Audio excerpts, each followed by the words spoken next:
Welcome to the Undisputed Podcast. I'm your host, Joy Taylor. On today's show, how should the Steelers feel about their narrow win against the Ravens? Plus, Michael Vick explains how Nick Foles can step up for the Eagles with Carson Wentz out. And what should we take away from the Cowboys blowing out the Giants? Skip, Shannon, let's get to it. The Steelers clinched the division title with a big 39-38 win against the Ravens. Ben Roethlisberger became the first quarterback in NFL history to throw for over 500 yards 3 times in his career. Le'Veon Bell added 3 touchdowns, and Antonio Brown had over 200 receiving yards, including a huge catch with just over a minute left to set up the game-winning field goal. But on the defensive side, the 38 points was the most the Steelers have allowed in a game this season. So, Shannon, should the Steelers be encouraged or discouraged by their performance last night? I would be discouraged. The Steelers showed me what I already knew. Offensively, they're second to none. They're explosive. Le'Veon Bell showed again last night why he's the best running back in the game. Not only can he run it, he can catch the football. They line him up out wide. They put him in the slot. He ran a slant route on a safety for a 20-yard touchdown. There are very few running backs that can do that. They ask him to run out routes. They ask him to run in cuts, and he can run the route tree. Antonio Brown is spectacular. I mean, what do you say about a guy? What I don't understand, especially the Steelers needed a field goal to get in field goal range to beat you, and you go man-to-man coverage on Antonio Brown. Here's a guy that's... Who was that guy who was on him? That guy, remember used car? Used car. Yeah, we don't need him anymore. We're good now. They better be glad my phone wasn't working yesterday. I was getting my phone. My phone was dialed a little bit, Joy. Skip. You should buy a computer so you could actually, they have them now, The Steelers targeted Antonio Brown 18 times, 11 catches, 213 yards.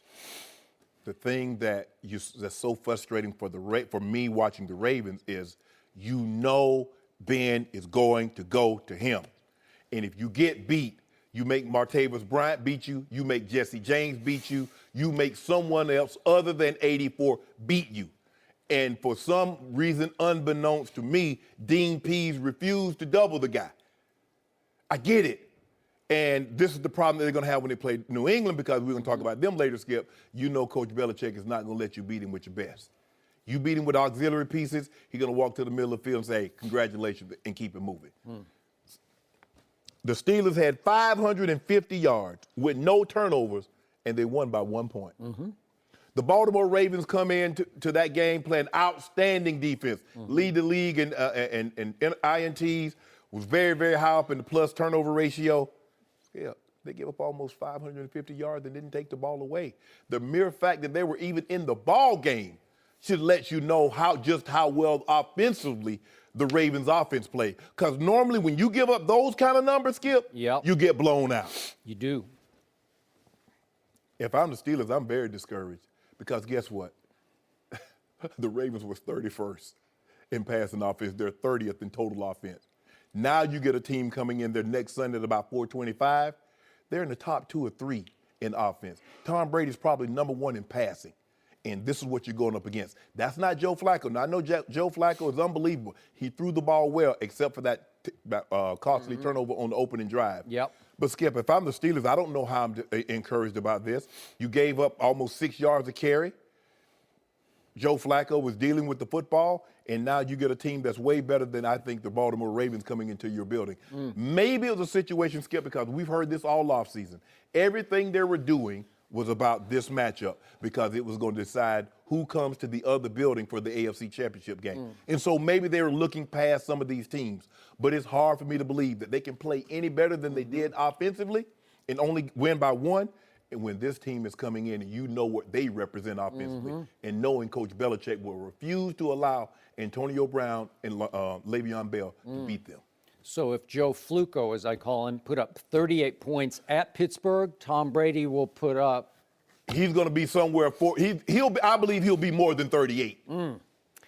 And yet, after all you said, and I hear your point after point after point, I got to tell you, from my heart, I've said the same things about Pittsburgh all year. I told you I'm not buying Pittsburgh, but last night, late in that game, I was impressed. I got to tell you, that was not easy what Ben and Antonio pulled off last night.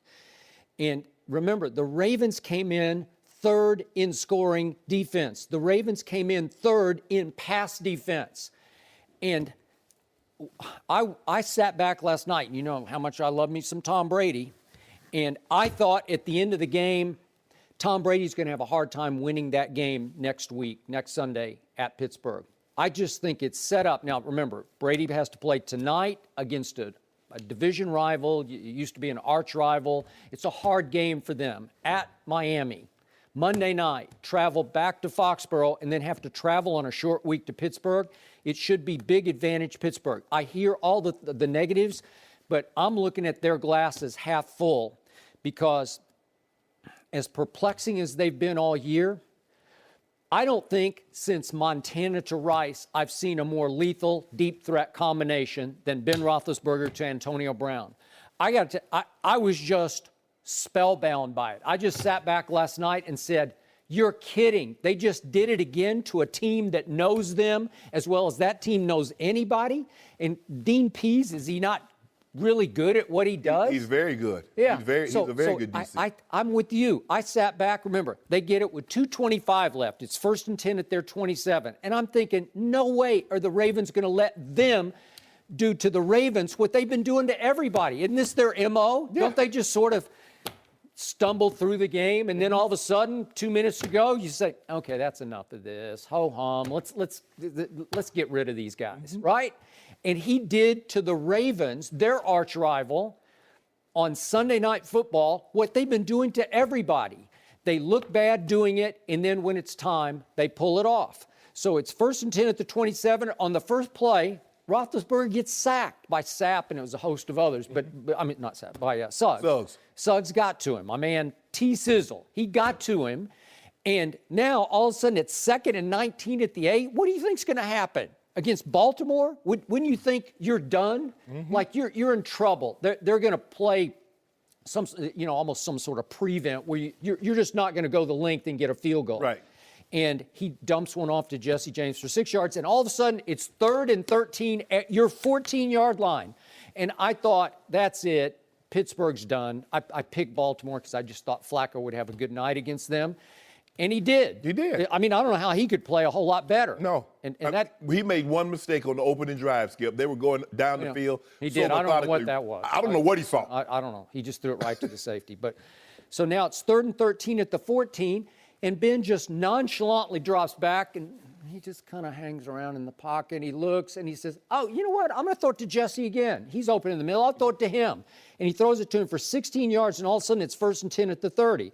And then it's incomplete, and it winds up 3rd and 4 at the 36. And I still think they're cooked. And the one thing happens that I would never have imagined. He throws it right up the boundary to Antonio, who runs right by Brandon Carr, and I don't know what Weddle's doing. I mean, how can you not? How do you get beaten by that in that moment? And that's the thing that's so strange to me, Skip. In that situation, if he throws it to Bryant, he throws it to Jesse James again, you live with it. You don't get beat by someone using their best. We know what Antonio Brown represents. And still, on that drive, you allow him to catch 3 passes that basically beat you. Why? You know, one reason is he's really, really good. I know you love Julio. Yeah. This guy is the best receiver in football, and I don't think it's even close. And this guy is maybe I give him 5'10", 180. I'm not sure he's 5'10", because we've had him on the show. I've stood next to him. He's more like 5'9", 175 maybe. And nobody can cover him. And Ben has the utmost trust in him. He'll throw it into double coverage because this guy will just go get it. And that's the thing, though, Skip. You have to understand also what makes him is that he knows he's going into the game. He's going to get double-digit targets. It makes your job a lot easier when I know I'm going into the game. And I know, Skip, think about it. He's had targets of 15, 9. Remember the second game of the, well, I don't know if it's the second game, the Jacksonville game where Antonio complained about not getting the ball. He had 19 targets. Ben forced some. He had 5 INTs. He had another 18 targets. Skip, that's unbelievable to get that many targets. Now, when he gets the ball in his hands, because he has punt return, he's a punt returner. So he has tremendous start quickness, change of direction. So if you get him the ball in space and you don't have your arms around him, he's going to make you miss. And that's what you see. They get him the ball in the middle of the field. He stopped. He comes to the right, and now he's up the sideline picking up blocks. He's special. You just can't let Very him. special. You can't let him beat you in the final moment. So let this sink in. Pittsburgh goes up 14-0. It feels like they're going to just run away. Yep. just wipe them out. And from that moment on, Baltimore outscores Pittsburgh 31-6 in Pittsburgh. That is mind-blowing to me. 31-6. It's Joe Flacco outscores Big Ben 31-6 over that stretch. And all of a sudden, they look like they're done because they're so far behind at home in the fourth quarter. And I was impressed because these guys just have a nonchalant knack for saying, okay, that's enough. And if it were against somebody, if it's against Cincinnati, I wouldn't read a lot into it. The Ravens defense is legit, and it knows how to play these guys. So I'm just saying that whatever Ben and Antonio have going right now is virtually unstoppable. And I look back at the AFC Championship game last year, obviously in Foxborough, and the final score was New England 36-17, and it really wasn't that close, didn't feel that close. And Antonio caught 7 balls for 77 yards, and I can't remember a one of them. They're meaningless. Yeah, they were meaningless. So remember, you've lost Dante Hightower on defense. You've mixed and matched all sorts of corners and cast-offs, and you brought this guy in and cut that guy. Are you sure there's enough talent on the New England defense to go to Pittsburgh next Sunday? Because I don't. I think Ben will throw another big party on New England's defense. But here's the thing, though, Skip, is that do you believe the Steelers' defense, with the pinpoint accuracy of Tom Brady throwing the football, he will have Gronk back. We know what Amendola, he finds ways. It doesn't matter who's in the lineup. As long as 12 is in the lineup, the Patriots feel very good that they can get things done. But look at this, Skip. The Steelers had 18 third down attempts. They were 12 of 18. 12 of 67 18 against that I've never heard of defense? that many. I've never heard of that many. I can honestly say I don't think in my 14 years of playing I was ever in a situation we had 18 third down attempts. They were 12 of 18 for 67%. And the Ravens, Skip, they were 4 for 4 on field goals. They were 3 for 3 on goal-to-go efficiency. So you basically are 100%. You got close enough in field goal. Now, mind you, Tucker's range is about 60 and in. But if you get within that distance, you go 100%. Steelers, Ryan Shazier is not coming back next week. I don't believe Joe Hayden plays next week. Tom Brady, ask yourself this.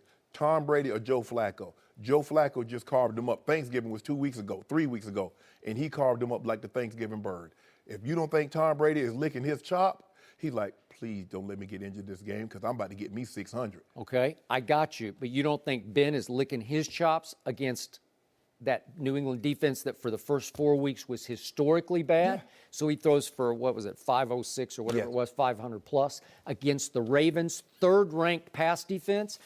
I think he is going to he'll throw for 400 against New England. Now, it might be bend but don't break. That's the thing. If you look at his numbers in the championship game, he had some decent numbers. Didn't get the ball in the end zone until it was meaningless. And that's the thing. Ben Roethlisberger, his third 500-yard. Skip, I look at 500-yard passing days like 4 home run games in baseball. There are a lot of them. There are very few people that have multiple 4 home run games. This young man has 3. 500. That's the magical. If you're a quarterback, if you could ever throw for 500 yards in the game, that's saying something. But to do it 3 times, we know Ben is special. We know the connection that he has with Antonio Brown. But you cannot let Antonio Brown beat you. If Martavis Bryant, now they're going to get Juju back. He had to serve that suspension.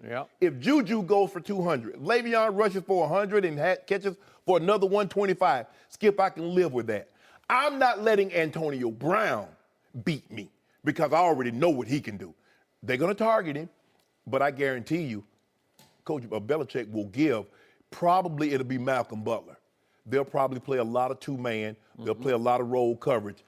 They're not letting Antonio Brown go one-on-one with any of their corners. Well, I used to think that Pittsburgh against New England, they would just try to run the ball and keep it away from Brady.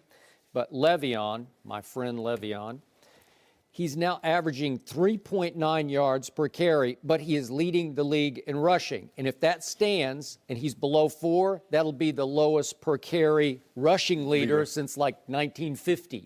So certainly in the Super Bowl era. Right. So it's not like they're running the ball because he ran for, 46 yards 46 last yards. night? But Skip, here's the thing, though.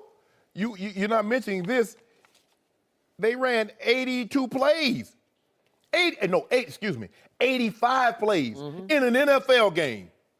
They ran 85 plays to the other teams. The Ravens had 62. That's 23 more plays, and they only won by 1. That tells you their offense was clicking on all cylinders. One turnover, they lose that game because that's a possession or that's plays that they don't get. One turnover, they lose, and that's the thing. Ben has to play perfect because if he doesn't, I do not believe this defense is good enough to carry the day for them. They can't against mediocre teams. Tom Brady, that's not Case Keenum. That's not Blake Bortles. Not Joe Flacco. That's not Andy Dalton. That's not Kaiser. That's the real deal. That's as real as it comes. He's the best the NFL has to offer at the quarterback position currently. So, no, I just don't.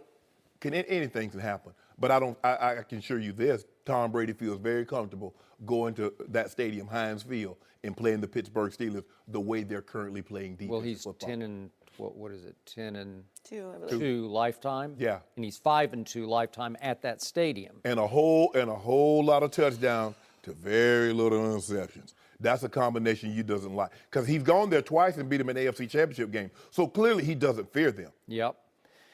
I'm here to tell you that after what I witnessed last night, as much bad as there was, it was canceled in the end by greatness.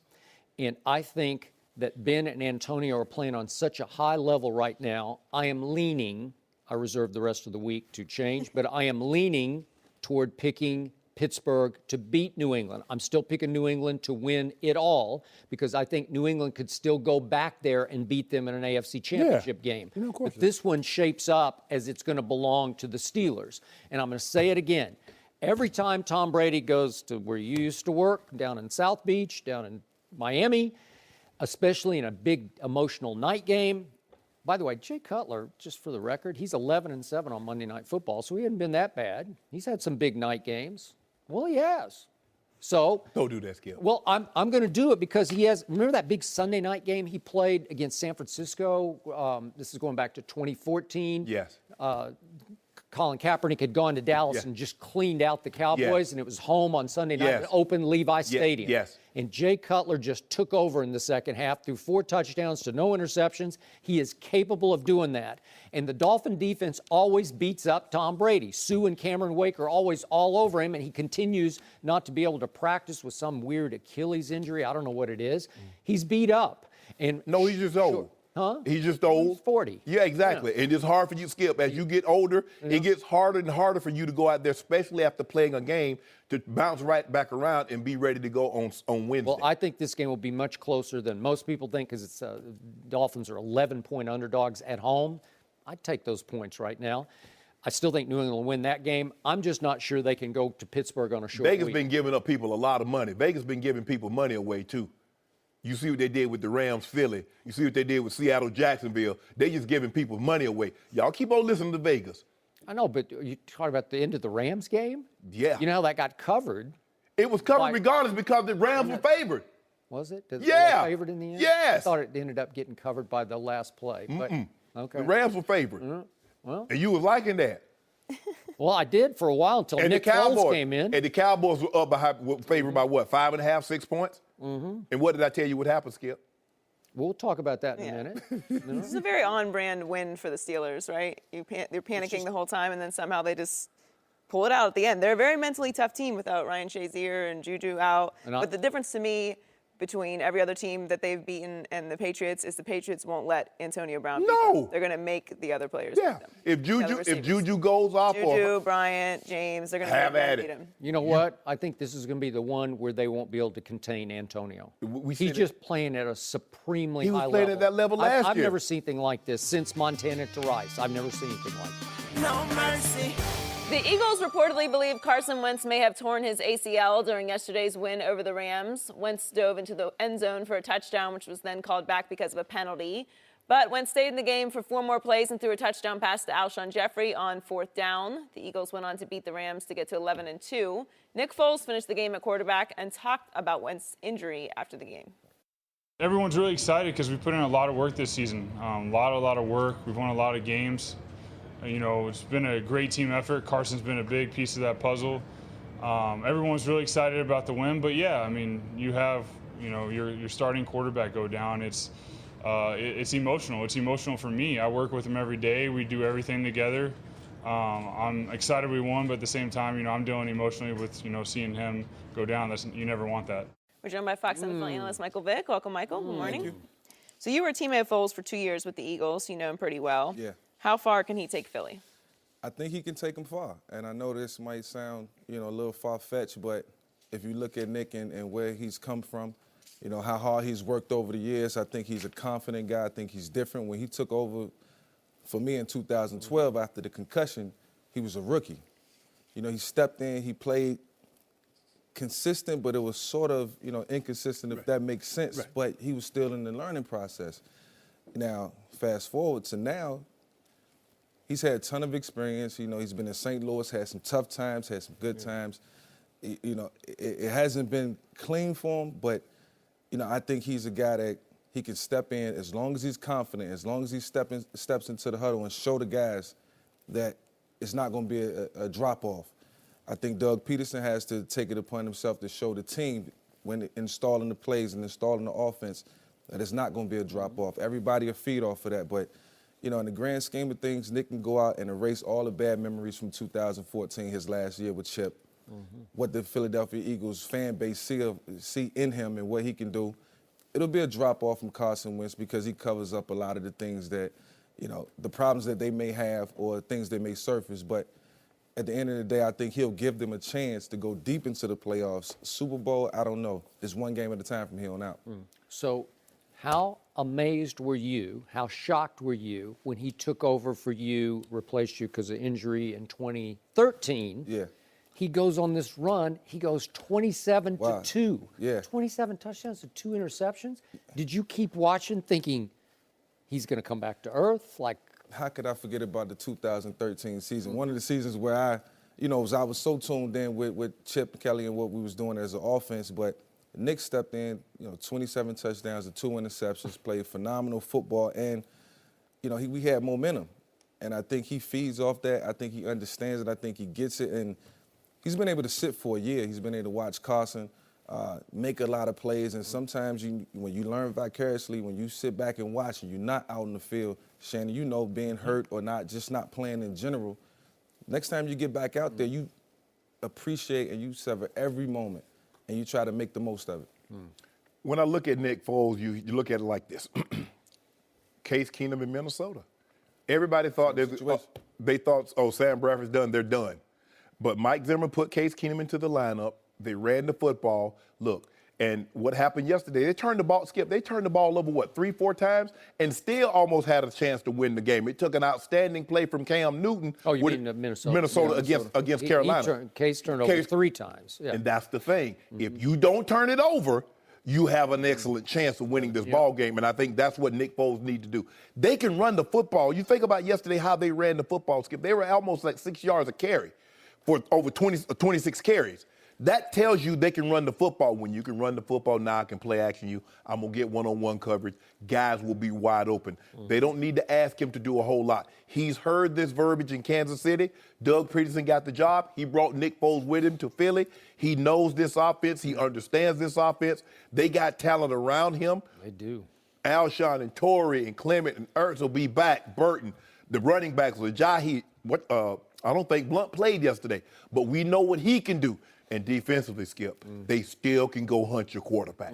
They will hit your quarterback. That's where they can beat you. And that's the thing. Carolina, offensive line, little suspect. Minnesota, okay. Can you protect? Can you hold up? Because they're going to hit your quarterback. Jim Schwartz is going to put him in that wide 9, that cowboy front, and he's going to say, go get the quarterback.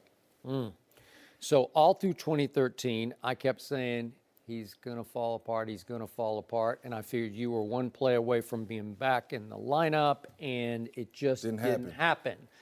He just kept making play after play. He's not the most athletic guy, though he has some He came in yesterday in the first play. He takes it right up the middle for 9 yards. He can move now. He can move a little bit. A little bit. Yeah, I mean, he's not immobile. Yeah. For a guy his size, I mean, you don't think about a guy being 6'6". Maybe 6'6". Is he legit 6'6"? That's He's what a they legit list him 6'6". at. Okay. Yeah. So I want you to describe who this guy is that you would see in the meetings or in practice? What makes him tick? Who is he?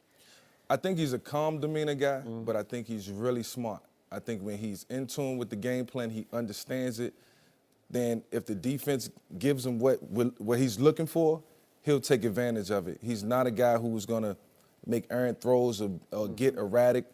And I think he has enough leaders around him in Jay Ajayi and Alshon Jeffries to continue to push hard when things may get tough. He's not an emotional Yeah, he's not an emotional guy. guy, so he can be the guy that can still lead the team, can still lead by example and through his play, and still position his team so they have an opportunity to win the game at the end. Did you get along with him even though you were competing? Oh, yeah, he was a great guy. He was a great guy, and he helped me. I helped him. Even coming in as a rookie, he was able to, shed light on things that, in the quarterback room you look for. Some things that I didn't notice, some things that Matt Barkley didn't notice at the time. And I just thought it was a good quarterback room. I know they have a great quarterback room now and talking to some people. So, I reach out to Nick. I want the best for him. I think the Eagles Nation really has to get behind him and support him. How big is his arm? How would you rank it? It's like scale of 1 to 10. He can throw it a mile. Yeah, he can throw it. He can throw it a long ways. He's a little older now. I don't know if it's as strong as Wentz' arm, but he can make all the throws. Like I said, I don't think this is a situation where Doug Peterson scales back the offense. I think they continue to do the same things that they've been doing all year long. Don't change, because the guys will see that, and then, you don't want them to go into a shell and start feeling like they got to play, complacent or conservative. The throw he made yesterday, you want to talk about clutch? That game is That was still a clutch teetering. third down. Hey, third That's and huge. 8. That means coming off the bench. And that could be Coming a off the momentum bench, builder. That's a momentum builder as well. But you think about this, Skip. They ran the ball 32 times yesterday, the Eagles did. 32 for a $139, 4.3 average. They still had 41 pass attempts. So that just goes to show you, when you can run the ball, now I can play action you. I'm going to have guys wide open. Because what are you going to do? If your front seven can't stop the run and you can't play coverage on the back end, Nick Foles is going to have a field day. I believe he's smart enough. He's been in this game long enough that he understands the thing what makes Tom Brady. Tom Brady can get off script, but he's getting a good play into a great play. He's getting a bad play. Tom Brady will never allow you to put him in a bad situation. And that's what Nick Foles has to do. When you come in, you have to make sure you never get into a bad play. Or if it's a bad play, you're like, I don't like this. Let's get out of this. Let's go to something good. Because all you have to do is just stay on. Get me back 2nd and 10. Don't get me back 2nd and 13. Don't let them get the ball out if we miss an assignment. You should have slid left, but we went right and the guy hits us in the back. Stay on rhythm, stay on course. I like what this team has. I like the makeup. But I think when Nick Foles lay down at night, for the rest of this week and throughout the rest of this season, he has to visualize the opportunity to win a Super Bowl. This is a chance of a lifetime. You take over a team with good offensive weapons, a good defense. It is. And all you got to do is come in and do your job. Hand it off, make the plays, don't hurt the game. You have a chance to win a Super Bowl. He's like, yeah. That's an unbelievable opportunity right now. He's like this, I got some bums. That's an coming up on unbelievable Sunday. opportunity. I got some more bums. I wish it was me. I'm looking at all these bums, but the biggest bums I got coming into my building, the last game of the season, I can make sure. Cowboys? I can make sure they going home. Get going Skip. home. Do you remember what the Cowboys did at Philly in 2013 in his magical run? Remember when they went in there and won 17-3 and Nick Foles scored 3 points? Remember that? I was just throwing that out. Yeah, that was then. No, this is now. Okay. Hey, Fletcher Cox, did you see all those hits they got? Boy, it's vicious. They coming. Do you remember what happened Sunday night? Did you see that game, that 37-9? Wait, who didn't play in that game? Well, he'll get a chance. He'll get a chance. Sean Lee He'll did get not play. a chance. Oh, Zeke Jay did not Ajayi. play. Sean Lee's a difference maker now. I will say He that. is. Thank you. Yeah. He's a difference maker. Done deal right here. What they got? Man, it should be in them notes somewhere. I think. What they got to do with them 9 points they scored? He play offense? Oh, Yeah, he the reason, so that's the reason Wentz got hurt, huh? Or Sean Lee was playing. Well, you gotta find ways to get the ball back into the hands of the offense. So Sean Lee is a guy who can do that. But we're going to find out. Yeah. But we division champs. I need my T-shirt. Fly, Eagles, fly. Flock. We flock it, Skip. Yeah. You did pick him to win the division before the year started. I remember. I know who you picked. I know who I didn't pick to make the playoffs. Can you tell the people at home who I didn't pick? Did you predict that Sean Lee was going to miss I didn't 6 predict. games? I didn't predict Carson Wentz was going to get his knee hurt either. Since we're not predicting things. The realities of the NFL. Realities of the NFL. No mercy. The Cowboys played a nail-biter with the Giants for 3 quarters yesterday, then scored 20 unanswered in the fourth quarter for a 30-10 win. Dak Prescott threw for over 300 yards for the first time this season, and the Cowboys have now won 2 straight to get to 7-6 overall. After the game, Dak credited his teammates for the win. You just talk about your ability to stay with it and the big play he's finally hit after a long, prolonged period of not being able to get much going. Yeah, I mean, they were great. Those big plays needed them. I mean, obviously, they were great when they hit. They were fun to watch those guys run and do what they do best. Yeah, it was a grind. It was a grind early. It was a grind all throughout the game, and we were finally able to get some momentum, get going, and it got good right there in the fourth. Dak's stealing your bow tie look. Yeah, he tried to be biting on me. How impressive was Dallas? Not impressive at all. They did exactly what I said they were going to do. I said this is a rivalry game. The game will be close. And what happened, Joy? It was close. It was 10-3, then 10-10. And at the moment the Cowboys got the lead, 17-10, within 5 minutes, it was 30-10. So the Cowboys' offense looked good against a very underachieving defense who has not looked like themselves all year long. The Giants' offense, Skip, I'm sorry. And that Eli streak was snapped. But Eli looked terrible. I don't really know what else to say. Now, somebody else going to believe that they can fix Eli. But you see what's going on. And if they want to look at the younger guys, why does Davis Webb continuously, Skip? Why is he on the inactive list? How are you looking at him? I don't know. You can't. I don't really care, but. No, Skip, they sold us a bill of goods that they wanted to look at the younger guys. Yep. And the guys they can be looking at, he's not available come game time. Skip, the Cowboys, look, come on, Skip. Look at the Giants. Look at them. The team you picked. Yeah, I picked them. Yeah. And if, Skip, okay, I picked them. Did you pick the head coach and the general manager get fired? Did you pick that? No. Okay, I did then. not. So what do you think they were going to be playing for? You tell me the team that loses their coach and general manager in the same week, and all of a sudden they come out there inspired. I have seen it happen a lot. I ain't never seen it. And everybody talked about it last week on the Dallas side going into this game because this is the scary game where they have returned the beloved Eli to the starting lineup. They have gotten rid of the coach nobody liked. Along with him, the general manager who had been so inept in picking over the last 5 years. Before they took Eli out of the starting lineup, how was the offense looking? Well, when you put him back in and he's won 2 Super Bowls and he's so beloved and he gets a standing ovation by the entire stadium when he trots out for the first series, you could have a problem with your arch division rival. They did. Applause don't win games. Talented players win games. And right now, the Giants are lacking that on the offensive side of the football. The quarterback is – and Skip, that's not to take anything away. Eli will always be a 2-time Super Bowl winning quarterback with 2 MVPs. But Eli Manning this year has not been close to that. They haven't scored 30 points in a game since the last game of the season in 2015. They've only been to 24 once, and they lost that game to the Eagles. He has 1 300-yard game passing this year. That's against the Eagles. They were down 14-0 entering in the fourth quarter. They took the lead 21-14. Eagles stormed back, ended up winning the game, I think, 24-21 or 27-24, something of that nature.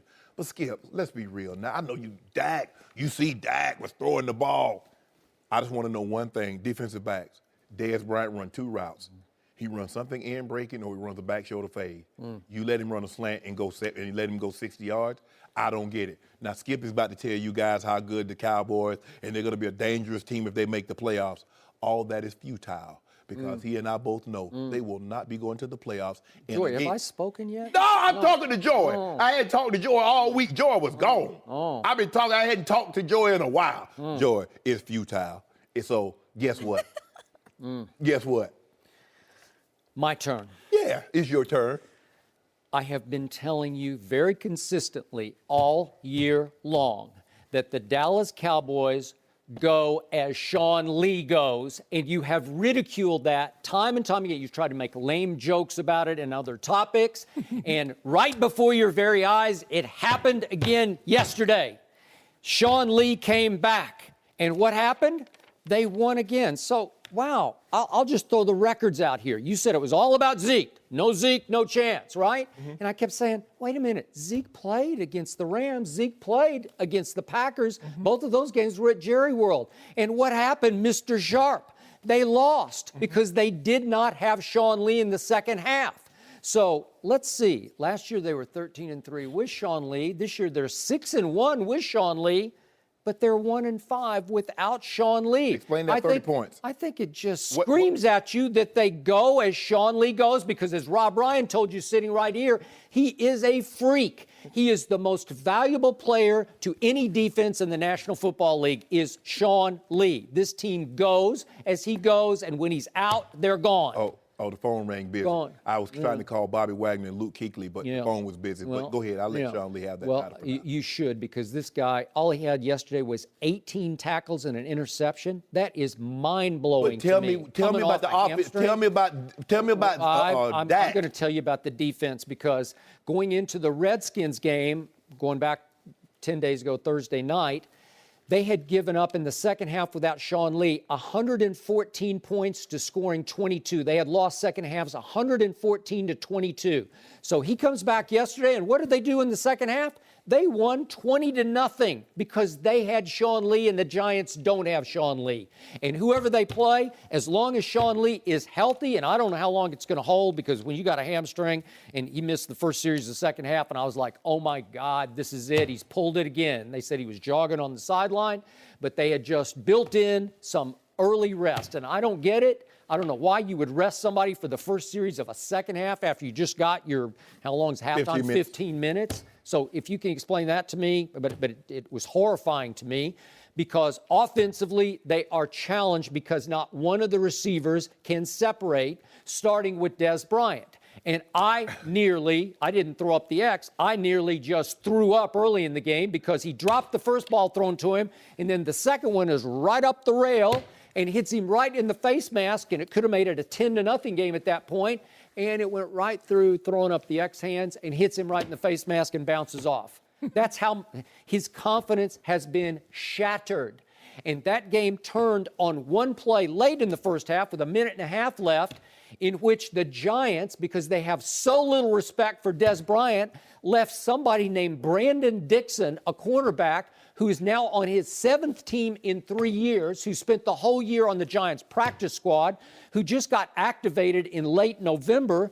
They left him in single coverage on 88, on Dez Bryant, who makes $9 billion or whatever it is. You know, like he is the most overpaid wide receiver in football. And what happens? Brandon Dixon gambles, and he loses.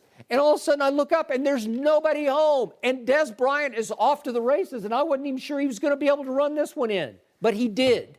And that made it 10-all, and it hung at 10-all all the way into the fourth quarter. And Eli's got the ball back, and it's still 10-10, and I'm thinking, uh-oh, here they go again. And just it was set up for Eli to have a big coming home party. And guess what? They try and end around to a guy who shares a name with your older brother named Sterling Shepard. And guess who blew it up? This is the play of the game, if we could see this. End around, guess who? Guess who beat the blocker and throws down? Sterling Shepard. This is the play, the turning point of the game.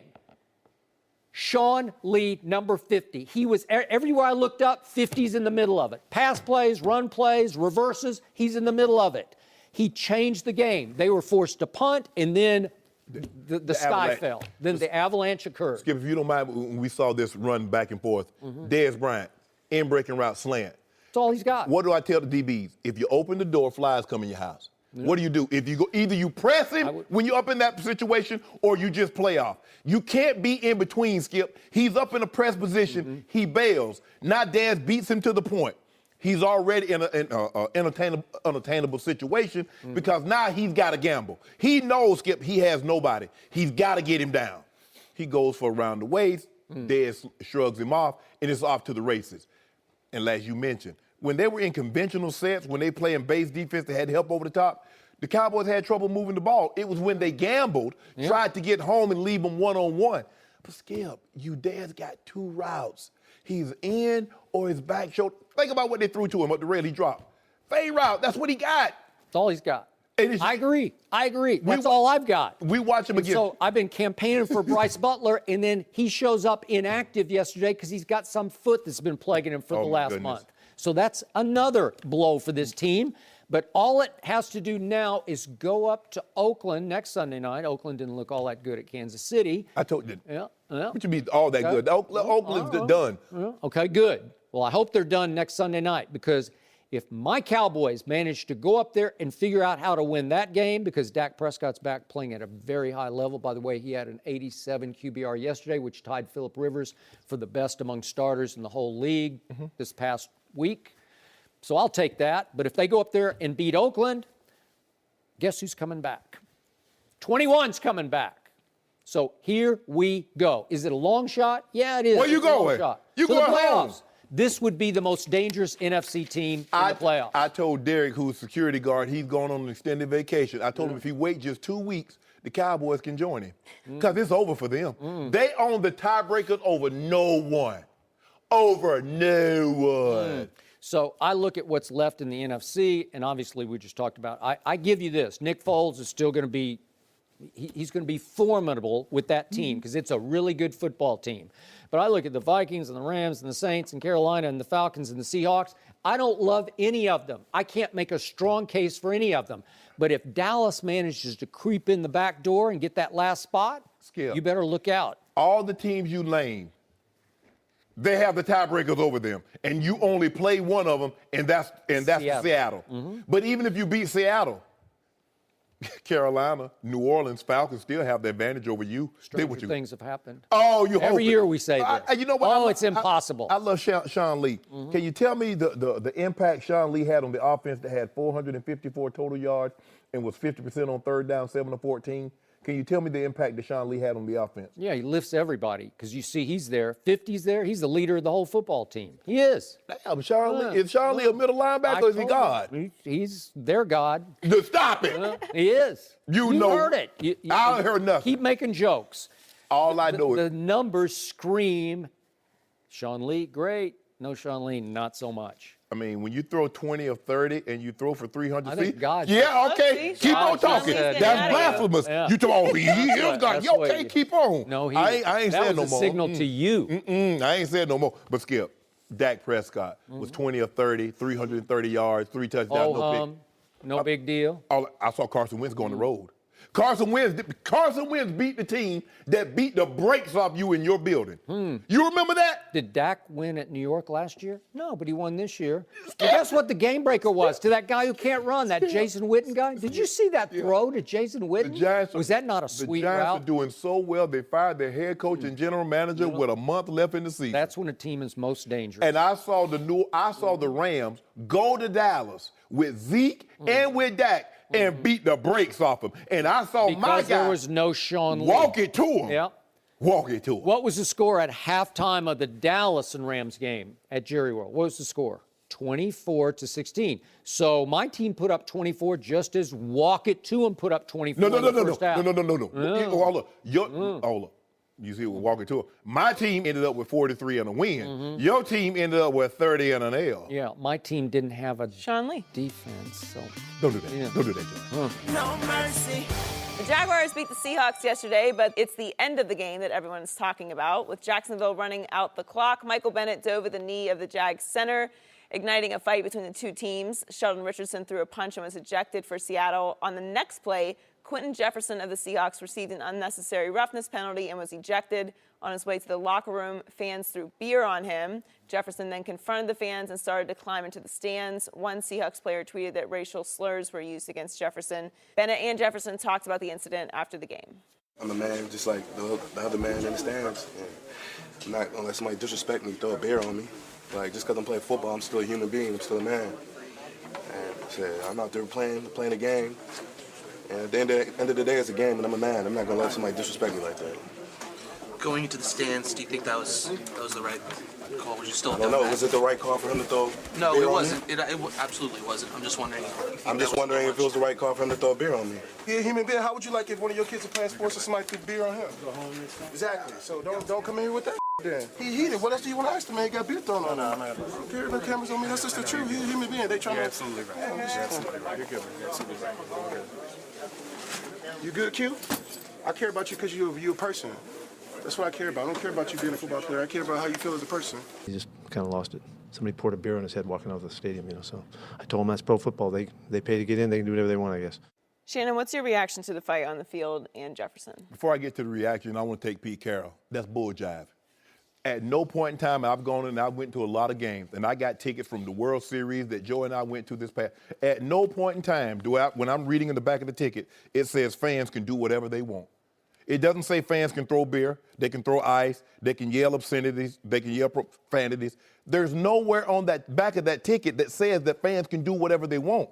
Pete Carroll, all you're doing is feeding this narrative that because they paid $50 or $200 or however much they pay for the tickets, they can do whatever they want. No. The question that I have, if that whomever threw the beer or threw the ice, if they were walking down the street and they had a cup of beer or a cup of ice and they saw this young man walking by, would they throw it on him?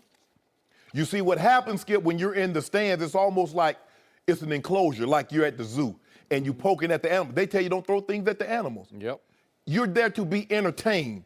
Your entertainment does not mean throwing ice and beer on me. Does not mean you yelling obscenities and profanities at me. Back to Michael. Skip, I really wish he would stop doing what he's doing in the victory formation. He's going to get somebody's hurt. Diving at people's knees. I get it. If you want to play hard, if you want to rush like you normally would. Because at no point in time does Michael Bennett does this unless it's a goal line situation or a fourth down situation. So if you want to go hit the guy in the mouth, do that. But diving at the guy's knees, that's uncalled for. Because what it does is that it sets your teammates up to get some of this blowback. Yep. Although they might not get you, they might end up injuring somebody else, one of your teammates. I really think it's unnecessary. You had ample time to have an impact on the outcome of this ball game.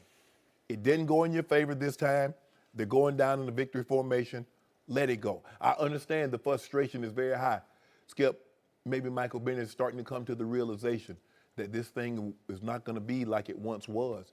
Richard Sherman's going to be coming off an Achilles injury. He's getting up there in age. A lot of these guys, Cam Chancellor had the neck injury. We don't know if he's going to be able to come back, and if he does, how effective will he be? I get it. The frustration is high. You're losing, and you thought you were going to be better at this point than what you actually are. But I think this is uncalled for. Sheldon Richardson probably going to get suspended a game. Yep. Throwing a punch. The NFL is going to clean this kind of stuff up. Quentin Jefferson, although I understand your frustration, young man, it's hard. Jacksonville, fans of Jacksonville, I'm talking to the ones that would do something like this. This is the first time in a very long time you've had something positive to cheer about when it comes to your ball club. And you've already won the game. Normally, you throw stuff at teams the players that win because you're upset they beat your ball club. Skip, you've already won. You won the game. Yep. So that's not enough for you to win the game. Now you want to try to humiliate and denigrate someone by throwing something on them. Why? Skip, why would they do that? I don't get it. Does that make you feel good? And I tell people all the time, alcohol changes your behavior. It doesn't change your morals because you won't do anything drunk you didn't at least think about sober. That's how it works. But you don't go to the game to pour drinks or to throw ice or to hurl slurs and obscenities at a player. That's not what you go to get entertained. And if the entertainment is about you throwing things at a player or yelling obscenities, stay home. Now, whomever did this, they need to be found out, and they should never, ever be allowed to come to a Jacksonville Jaguars game again. That's what their punishment should be. Fans, you taking these things too far because at the end of the day, they're exceptionally talented, but they're still human beings. Ask yourself, and that's what I always say, would you say that when you hide behind the keyboard courage is what I call it, Twitter muscles. Everybody got them, they got big old muscles on Twitter, Skip. If you saw one of these men walking down the street, would you call them an end? Would you curse them? Would you throw things on them? I think not. Don't think because you get to buy a ticket and you're protected by a barrier, you get to say and do whatever you want to do. Enjoy the game. If your team, boo them, scream, be upset. But sometimes fans take it too far. There's no question whomever threw the ice, whomever threw the beer, and if they yelled obscenities, they went far too far. I think the NFL is going to look at this. I believe Sheldon Richardson will get suspended the game, Skip, because he threw a punch. And remember, they said they're going to start cracking down on these non-football plays. Throwing a punch is not a football play. So he should be expected to be suspended for 1, maybe even 2 games. So you covered a lot of ground. This has lots of layers. I'm going to do big picture Seattle Seahawks. I've always thought this about the Seahawks. They have winning character. They don't have much losing character because when they lose, they mostly just want to fight. Yep. Right? So let's go to victory formation. The classy way to play this is to go half speed at it. You take one step. That's what you do. You accept your fate. They have won the game. I know it's been chippy from start to finish. Jacksonville plays chippy, man. Yeah. Jalen Ramsey plays. There's a lot of talk going on. You know what happens, Skip? Yeah. Seattle sees Jacksonville in themselves. They do. They're coming in. They're becoming the new That's Seattle. the way they play I would defense. agree. Yeah. No, I'm with you. They run the ball and the That is quarterback correct. gets out of harm's way. That is correct. But by the letter of the law, or maybe you could say the law of the NFL jungle, you can play to the final gun. You can go. If you want to blow it up, you can blow up the kneel down formation. I'm with you. I just don't like going for the center's knees when he's basically a defenseless player. Correct. Because he can't even really see you or hold you off. Right. Right? Right. And so Brandon Linder is the center, and he's in there pushing and shoving because he's got a living to make, and he thought that got threatened. And a lot of the Jacksonville players said in the locker room, it's just dirty play. You're trying to cost us our careers here. And they changed the rule. Offensive linemen, Skip, they don't let offensive linemen cut in the interior line like they once did. They don't. And I've said this many, many times on television about Sheldon Richardson. He's got huge talent, but off the field, as you know, he's had character issues. Yes. So it doesn't surprise me that he lost it and went over the edge and threw a punch, and I'm with you. He's the one who's going to get suspended. Now to Quentin Jefferson. I hear you. You're right about the price of that ticket doesn't give you the right to yell or throw or whatever you want to do. But conversely, I don't know what Quentin Jefferson can prove. Let's say hypothetically, he goes in the stands and he finds the guy who threw the whatever. Ice or whatever it was, correct. And there are a whole bunch of people screaming at him. But let's say he sees who threw whatever, and he goes up and gets a hold of him, and he beats him to a pulp. Okay, help me out. What does that prove? Where's that going? Well, he probably going to go to jail. He's going to jail. He's going to be suspended for a very, very long time. And he's going to get sued for millions of dollars, right? Yes. So it's like futile there. I don't know what you can do. I'm with you, and I get what Michael's saying. He's a man, and he deserves to defend himself as a man. I got it. But it's a losing battle. I don't know where you go with it. You really have to let security. And I saw 2 or 3 security guys leaping up onto the next level to go after him. Right. So at least they were on the scene, man. They were on the case. And this is what I don't get, Skip. If an actor or an actress, they're in a movie and the movie is terrible, you see the actor or actress walking down the street, you don't point anything on them. You wouldn't do that. But you're there to be entertained. But you feel you can do that to them. What are you going to do? I'm not there. I'm there to entertain you. My entertainment benefit to you does not give you permission to throw things at or on me. Doesn't give you permission to yell racial epithets or to slurs at me. That's not. My job is to go out there and try to tackle, sack the quarterback, score a touchdown. That's the entertainment value that I provide. Right. But then you skip these fans, they go too far, man. Oh, he's just a fan. But ooh.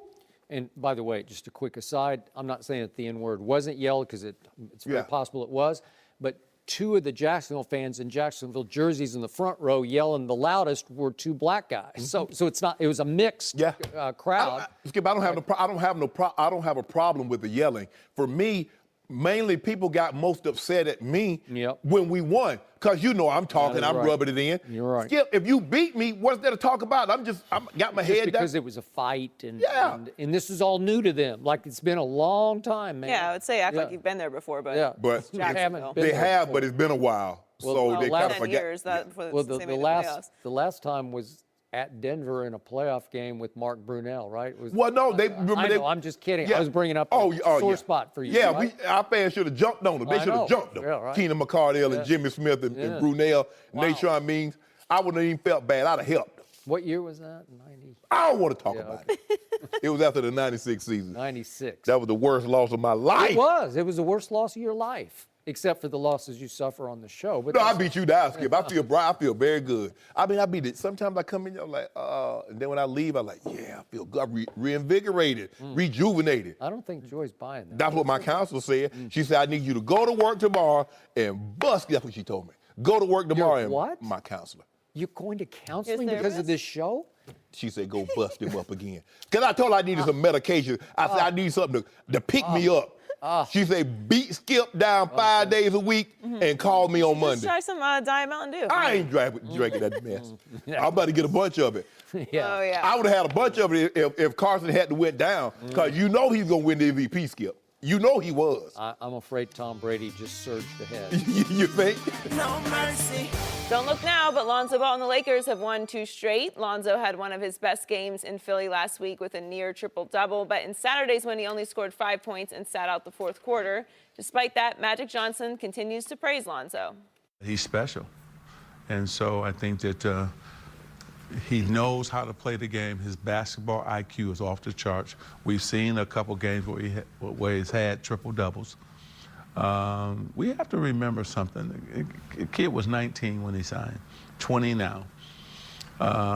No guy was who they were in the beginning 4 years later, 3 years later, 5 years later, okay? So, you know, his numbers are the same as Jason Kidd. You look at Steph Curry, his numbers are about the same as Steph Curry. We're going to be patient with this young man. We're not going to push him. We're not going to change his shot. I love his attitude. The players love him. He's a hard worker. People don't see that he comes here late at night, gets up a lot of shots. So we know what we have in Lonzo, and I think it's only going to get better for him this season as well as years to come. We had our conversations, and we're going to have a film session together. I was waiting for about 25 to 30 games after that.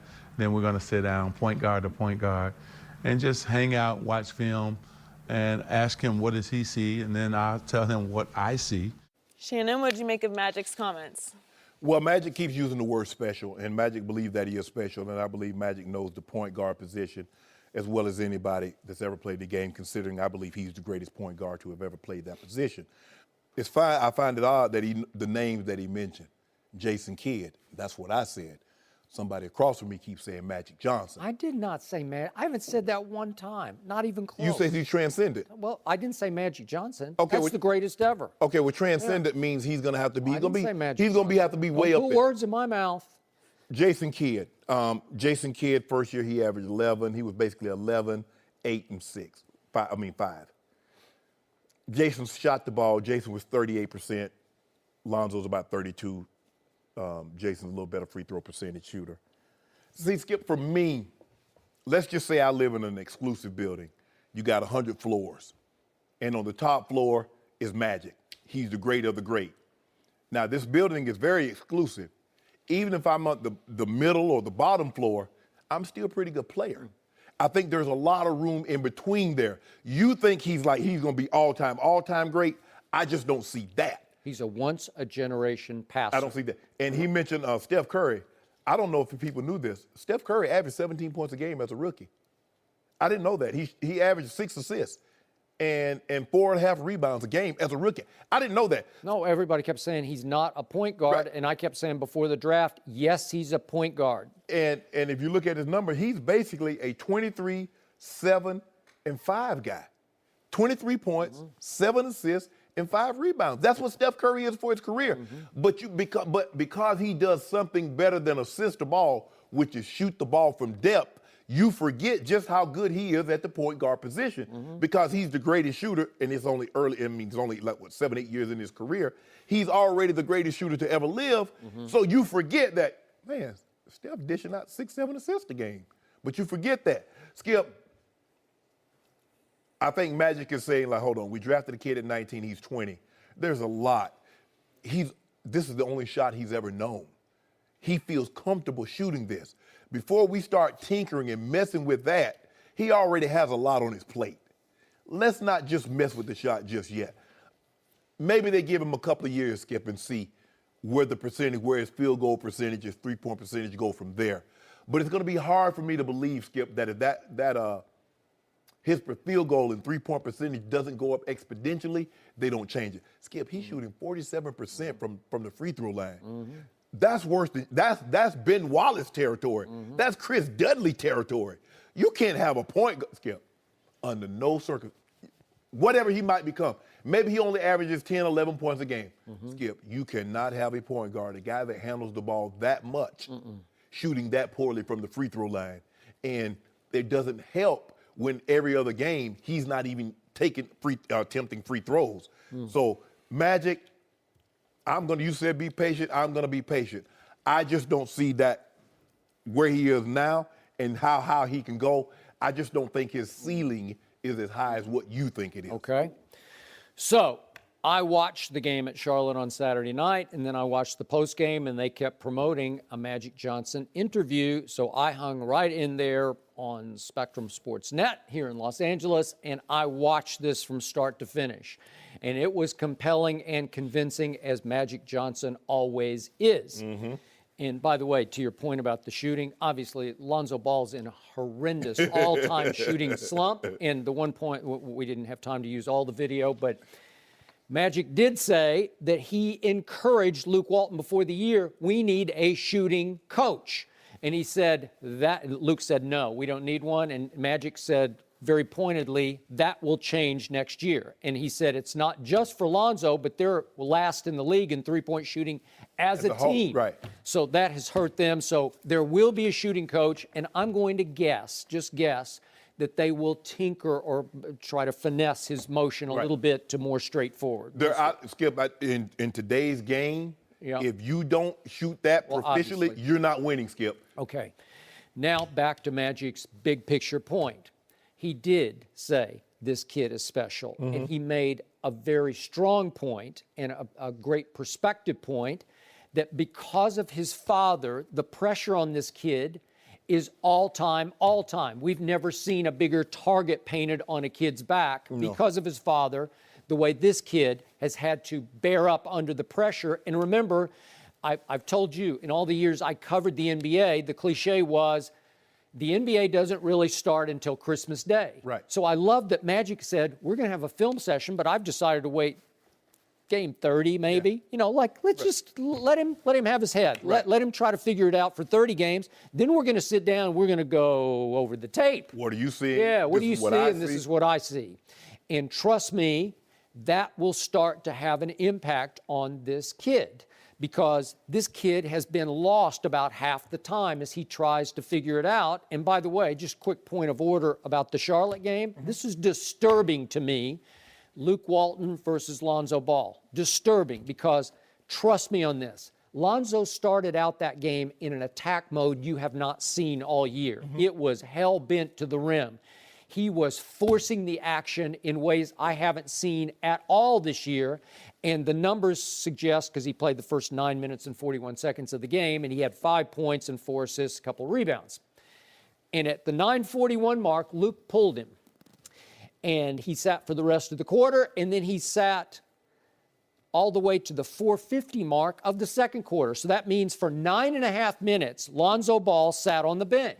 That's a long time, man. Yeah. If you're a starter, right? Right. So when Lonzo came back in the game, he went right back into his shell. Just deferred, half-hearted passes to the wings, go to the weak side and sort of stand and watch the offense. And we were back to where, I don't know if he's pouting or, it's not that he's pouting, is he just lost with his coach? The way the way he's played, substitution patterns are crazy on this team. So then he plays in the whole third quarter, and they go up a point, and they're leading by a point going to the fourth, and guess what happens? Nothing happens. He doesn't get off the bench in the fourth quarter, and Jordan Clarkson went crazy, had 14 in the fourth. He's great because he can do that. Yeah. He can be instant offense. He's more scored than point guard. And they pull away and win, again, it's just Charlotte. But to win on the road, back-to-back at Philly and Charlotte, it's pretty good. It was okay. So now back to Magic. I don't know if something's going on with Luke Walton because, as you point out, Luke Walton just wants to win games. Yeah. And if his instinct tells him, I got to go with Jordan here, but why would you sit Lonzo for so long from the first quarter in which he played high speed? And listen, when he gets in attack mode going up the floor, again, I saw some second-level stat. He's the third fastest with the basketball.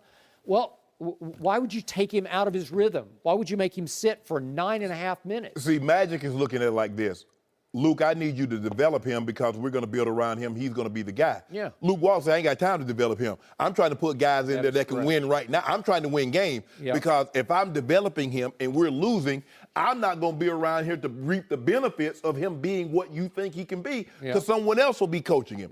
Luke, you got to realize, Skip, who Luke, most of his career, he played with who? One Kobe Bryant.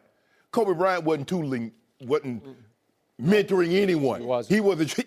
Kobe like, hey, look here. Can you put the ball in the basket, smush? Oh, you got to go. Can you put the ball in the basket? You got to go. That's how his mentality was. Yep. And Kobe's already been quoted saying that he's got to speed up the process here. He's got to learn on the fly quicker than he has. Exactly. Okay, so it's very early, and yet Lonzo Ball, soft as he is, leads the team in rebounding by 11 rebounds. That's not bad for a point guard, right? Yeah, okay. that tells me Brook Lopez. Okay, but I'm just saying he's got the ability to go get. He had a 16 rebound game and a 13 rebound game, and he's tied for 7th in the NBA in assists, which is not bad. And he's 5th among point guards. Right. You got to get that. Not bad. No. So I'm just saying if he fixes his shot, again he shot 41% from 3 at UCLA, so I think it's fixable. Could he average as he grows into his man body? Could he average a triple-double for a year? I believe he could. You believe he can shoot 40% from the 3 in the NBA? 35. If 35 would work, man. Yeah. Oh yeah. Well, I just want you to understand, he's not going to be he's not going to shoot the 40. What you keep saying, UCLA. I don't believe he can shoot that, Skip. Because Steph Curry has not. I mean, looking at Steph's numbers, he's basically always been a 40, hovering right around. Right. This year he's shooting 38%. Yeah, but everything is 43 to 44. Virtue, Sometimes you just got to be a little patient. I get my chickens by smashing the eggs, not by letting them hatch. Well, if Luke Walton feels comfortable in his job, then that's Joy, you know how does sports work? It's a short menu. Yeah. It's a short menu. Dubs, hot dub. No mercy. Thanks for listening to the Undisputed Podcast. I'm Joy Taylor. Chargers wideout Keenan Allen will be live in studio Tuesday morning. So join us then for Undisputed at the same time, 9:30 Eastern. We'll see you then. Fox Sports 1 of 1.